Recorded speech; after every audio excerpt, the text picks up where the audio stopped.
தரிசிக்க வந்த பக்த கோடிகளுக்கு ஒரு அன்பு வேண்டுகோள்.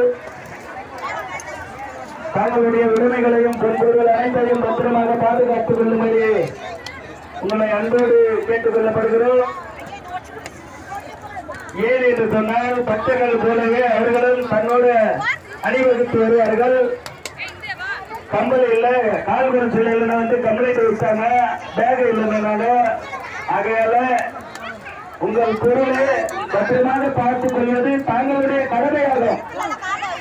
ஆகையால உங்களை அம்மன் வேலையை நீங்க கவனமா செலுத்திக்கிறது உங்க பொருளை மறந்துடுறீங்க. ஆகையால பேக் இருக்குதா, செல்போன் இருக்குதா, கம்பல் இருக்குதா, கால்குள் இருக்குதான்னு கொஞ்சம் கவனமா பாருங்க. எல்லாம் தெரிஞ்சு விட்டா அம்மா வந்து கொடுக்க மாட்டாங்க. நேரில் வந்து பொறுத்துதான் உங்களுக்கு வந்து அம்மா வந்து காட்சி அளிப்பாரு. ஆகையால